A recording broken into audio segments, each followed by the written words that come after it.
Now that the 2013 YCC elections have been announced, we take a step back to examine why half of the races were uncontested.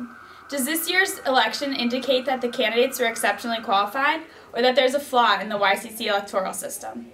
I honestly really don't know why my race was uncontested. I think that is a result of people feeling like that their opinions, or if they were to do anything on the YCC, that it wouldn't result in anything tangible. The YCC is here to serve students. So is the UOC. And in order for it to best serve students, we need students to be involved. I definitely don't think it stems from a lack of interest. The dynamics from year to year really vary. It happens to do with the individual players. Overall, I think the reason that they're uncontested this year is because the three people who ended up running for those uncontested positions had so much backing behind them and so much support for those positions that people didn't think that they needed to. I mean, Danny, Kyle, and Eli already have so much under the belt through YCC. I know of some other candidates who were considering a run, but they just decided that perhaps, the person who they were up against was very experienced, already very popular.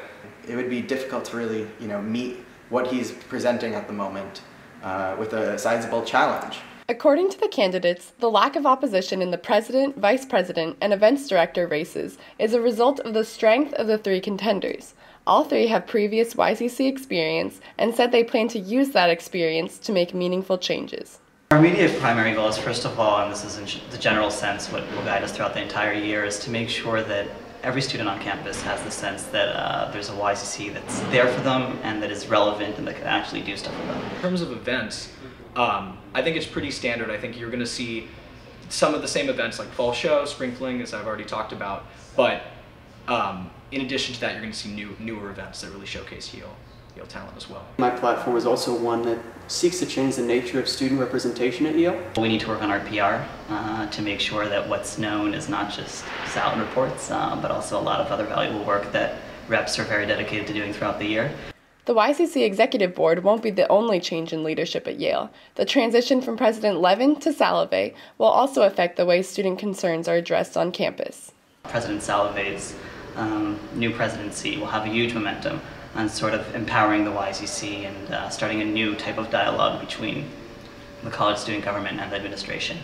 I see the YCC as being really a platform for student voice and one that advocates for students. I firmly believe that the YCC can do that. It's going to be hard. We need to really change sort of the place we're at from being a reactive student government to a proactive one. And I really think the new momentum that we'll have with the new administration coming in will help us facilitate that. Then there's room for students to make change, and I think the YCC can fill that role. Student Voice will guide the YCC Executive Board as it works to bring change to campus in the upcoming year.